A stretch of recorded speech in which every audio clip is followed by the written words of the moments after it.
feel like the air is a little fresher today. The sun is shining a bit brighter.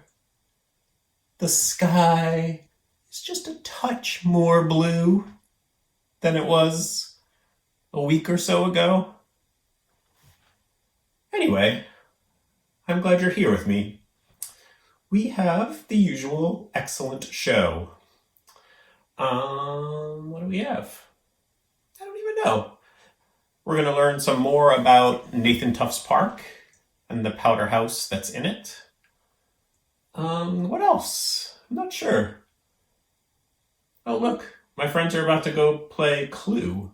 You know that game Clue? They're playing Clue. Let's watch. The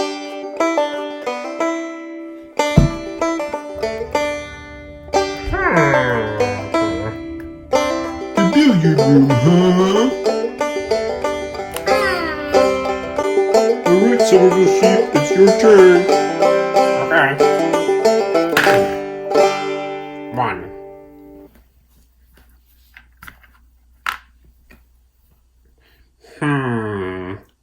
Okay.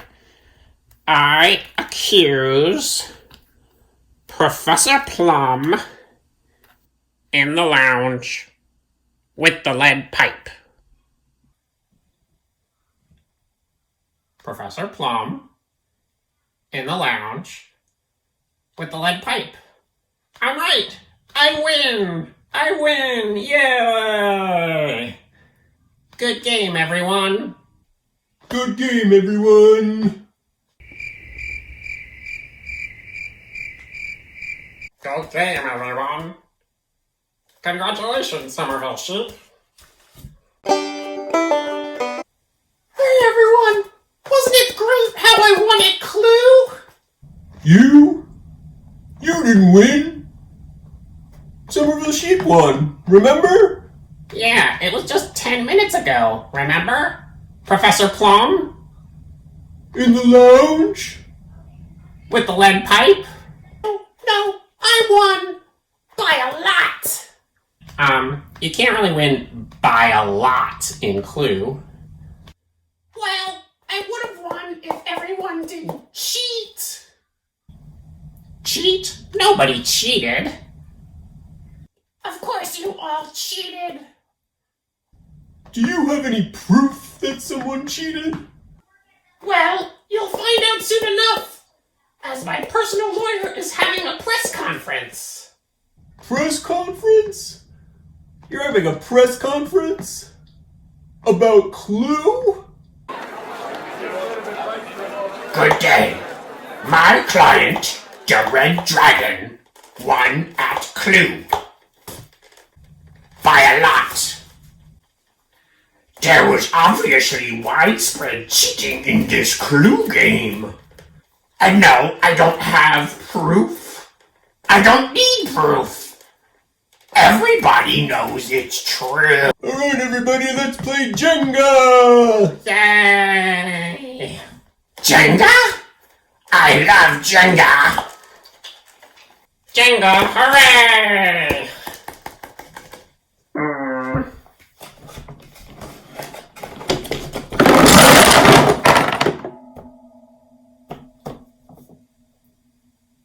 Remember how I won at Jenga? Guess what? It's time for something from our friends at the Wonderland Spectacle Company.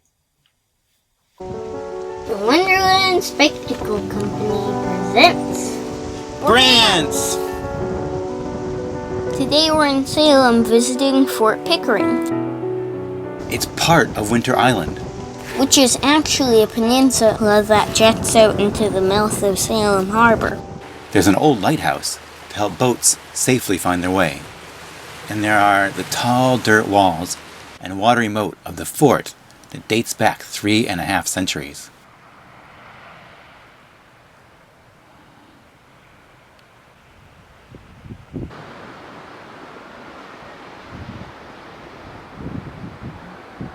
During World War II, the Coast Guard flew seaplanes from here in search of Nazi submarines. But after the Coast Guard moved to Cape Cod in the 1970s, Winter Island became a park and a campground. Let's look for wildlife. Along the rocky shore, we spotted eider ducks. You can recognize them by their distinctive bills.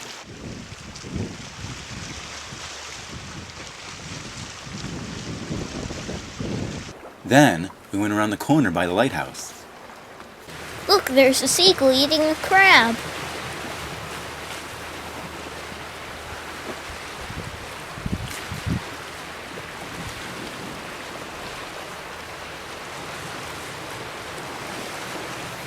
And here is a whole flock of brants in the fast, rough water by the shoreline rocks. Brants are small geese. They seem to be named for their dark brown and black feathers. Brant is a variation on a German word for burnt. Brant's favorite thing to eat is eelgrass, but after a disease killed lots of eelgrass in the 1930s and decimated brants, some widened their diet to include sea lettuce. Which is what it looks like they're eating today. See how it's not long strands like grass, but leafy like lettuce? Brants have special glands at the base of their bill that help them filter sea salt from their blood so they don't get dehydrated. And brants are known for their long migrations. They have their babies far north in the Canadian Arctic, on coastal islands, or on the tundra. Then they migrate hundreds of miles south, flying in ragged bunches and long wavy lines to spend their winters with us.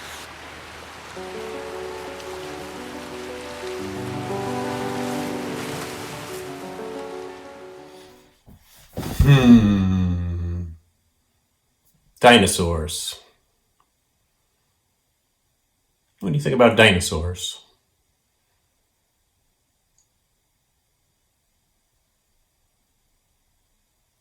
Dinosaurs.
So we here at Sequestered Storytime have been playing Dungeons and Dragons lately. And if you don't know, Dungeons and Dragons is a role-playing game, which basically means it's a game, but in the game, you can be whoever you want and do whatever you want. There's not like a board. There's not even specific... You don't necessarily win or lose. Basically, you create a character and you go on this giant adventure. And like I said, theoretically, anything can happen, but what often happens is you find some monsters and have to battle them. So anyway, we've been looking at this thing. This is called the Monster Manual. And this is just full of creepy creeps. Like, for example, here is a lizard folk. This thing on the cover is called a beholder. Super creepy looking. But anyway, I thought it'd be cool to draw something from the world of D&D. So we're gonna draw a young shadow dragon, which, let's see. Shadow dragons are true dragons that were either born in the Shadowfell or transformed by years spent within its dismal confines. I don't really know what any of that means, but let's draw a red shadow dragon.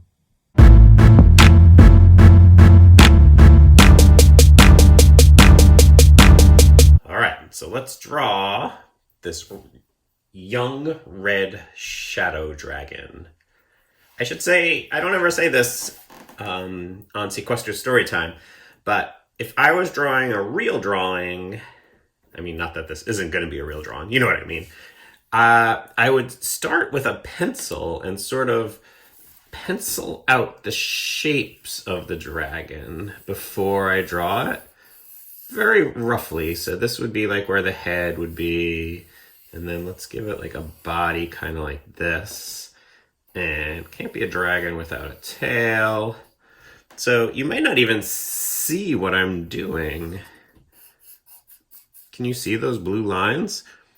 The cool thing about these blue pencils is if I took this piece of paper and scanned it into my computer, the computer scanner wouldn't even see these blue lines, or they would be very, very light and they'd be easy for me to get rid of if in my final artwork I didn't want you to see the pencil. Okay, so there's a general shape of the young red shadow dragon. Now, let's give shadow dragon angry eyes, because it's angry. I actually don't know if this dragon is angry or good. Some dragons are good, some dragons are bad. And I'm sort of trying to draw it a little bit like the Monster Manual style. And so in that Monster Manual, the dragon has horns that kind of come out of the eyes, like that sort of ish. How's that? All right, and then once again, this dragon has something that looks like a beak. So I'm gonna make it a little beaky. And I've drawn lots of dragons before, and none have ever quite looked like this. Because like I said, I'm trying to like draw it a little bit more like the dragons in the Monster Manual. Once again, of course, mine's gonna be more cartoony, because that's my style. So there, let's give it a big long tail. And then it's got a long serpent-like neck. Hands here with claws. It's looking this way. Maybe it just saw something it wants to go eat for lunch. Something like that. Continue its body along here. Its other leg could be extended forward a bit. Maybe smoke coming out of its nostrils. Dragons, of course, have wings. feel like dragons' wings are often drawn sort of looking like bat wings. How's that looking? Pretty good. So once again, this is a young red shadow dragon. So if I was coloring this, I'd give it some red coloring. Oh yeah, I always like to draw spikes on its tail too. But you know what? Dragons aren't real, so your dragon can look pretty much any way you want it to. But this here is my young red shadow dragon. Hey, Jeff. Oh, hi, Somerville Sheep. Hi. I know the powder house was a powder house. It had gunpowder. And from previous episodes, I know that it used to store pickles. But, was it anything else? Like, why was it originally built? Before, it was a pickle factory. And before it was an actual powder house that stored gunpowder. It was originally built to be a windmill. And we think around 1704, a French refugee named John Mallet bought that area, which was called Two Penny Brook Quarry. It was a rock quarry. And we think he used to be a shipbuilder, but he decided to build a windmill there to grind grain for local farmers. But why am I telling you this when I could be singing this? And no, you don't have to sing. No, it's okay. I'm happy to sing. You don't have to sing it. You could just tell me. No, don't worry. I'm going to sing it. In fact, let's all sing it. Just tell me or send me to the library and I could... Singing's always better. Okay. This is BBC2. Now Bob Harris introduces this week's edition of the Old Grey Whistle Test. And time now for some more live music on Whistle Test, and time to welcome our second guest band to the programme tonight. 1, 2, 3, 4.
floors. Who could ask for more? Its top could turn so the wind it would face. 1, 2, 3, 4. They built a windmill designed to grind their brain. It had 3 floors. Who could ask for more? Its top could turn so the wind it would face.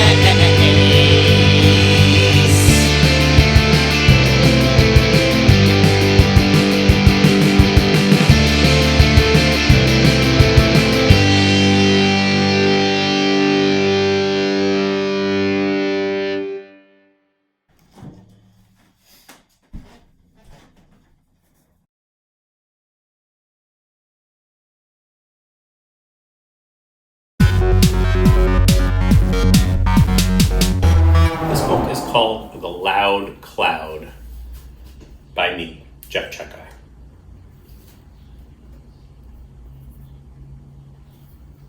It was a good day to be a cloud. The sky was blue, and a gentle breeze blew over the mountains.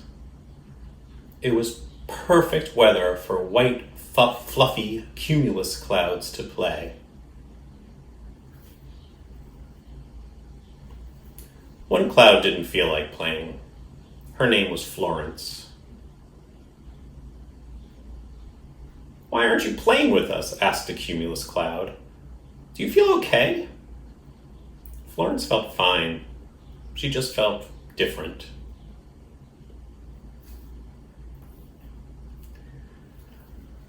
The other clouds floated over. "Look at Florence," said one. "She's darker than she used to be." "It's true, and look, the top of her is growing," noted another. "I don't even think she's the same kind of cloud as us," said the biggest and fluffiest of the bunch. "Come on, let's get out of here." The white fluffy clouds floated away, leaving Florence alone in the bright blue sky. Even clouds can be mean sometimes.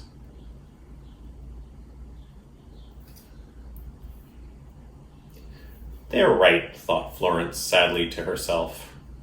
"I used to be a little white fluffy cloud, and now I'm different." Florence looked up and saw a group of feathery, wispy clouds high in the sky. "Maybe I'm one of them," she thought, and floated towards them. "What are you doing up here?" said one of the clouds in a thin whisper. "Only we cirrus clouds live up here." "I thought," said Florence, "that maybe I was a cloud, like you." She was shivering from the cold, cold air. The clouds laughed their whispery laughs. "Look at us. We're white and look like ribbons stretched across the sky," whispered the wispiest of the clouds. "You are definitely not a cirrus cloud." Florence sank back down towards the earth. They were right. She was neither thin nor white.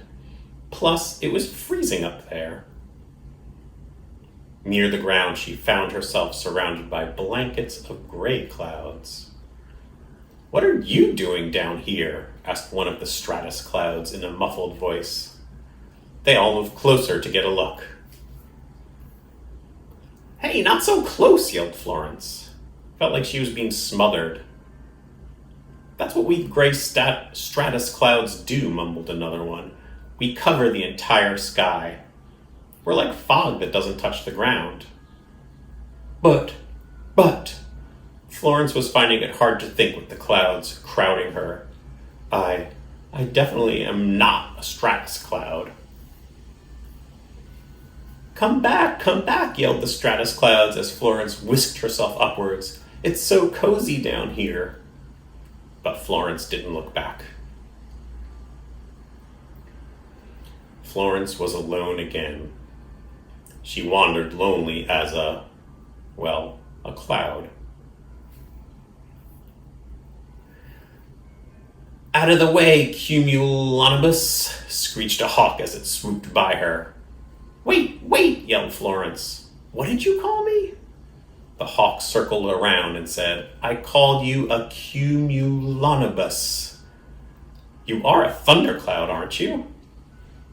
I'm not sure, replied Florence. Of course you are, said the hawk. Look at you. You're dark gray, and your top stretches high into the sky. You're shaped like an anvil. Wow, yelled Florence. I guess that I am a cumulonimbus cloud. But what does that mean? Just then she felt something rumbling inside her. You don't know, laughed the hawk as he flew away. Well, you're about to find out. Let's just say you're in for a wild ride. Florence looked around and saw that she was now surrounded by other clouds that looked just like her. Rumble, rumble, rumble, rumble, rumble, rumble. Are you ready? Said one of them. My name's Franklin. Oh, hi, nice to meet you. I'm Florence, she replied. Am I ready for what? This, he shouted as electricity shot from his belly. The sky exploded with a loud kaboom and pouring rain fell from his insides. Florence looked around and saw that the other thunderclouds were pouring rain down upon the dry earth and hurling lightning to the ground and back and forth to each other. Now it's your turn, yelled Franklin to Florence. But it's so noisy and you're making it rain so hard, said Florence nervously. Who would ever want to visit from a thundercloud? Do you see that dry farmland? Asked Franklin. It hasn't rained here for a long time. The crops are dry and wilting. Those farmers have been waiting for us for weeks. Look, we better get inside. Florence floated over the arid fields, concentrated as hard as she could, and kablamo! Hooray! Yelled the other thunderclouds. Florence felt wonderful as lightning shot from her and rain poured from her belly. For the first time, she felt like herself. You're a natural, said Franklin. Now let's go. We've got a lot more rain to make. It was a good day to be a cloud. It was an even better day to be a loud cloud. And that's the end of The Loud Cloud by me, Jef Czekaj. And so we come to the conclusion of another exciting episode of Sequestered Storytime. Please join me and my friends in a couple of weeks. We'll have a great, interesting, exciting new show for you. Okay? Thank you.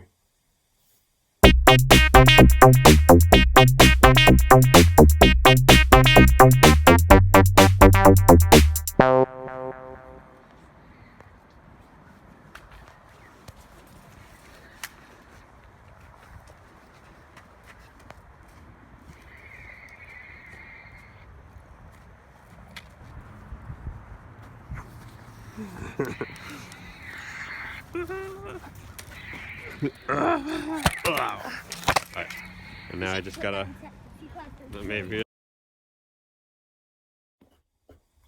Bye.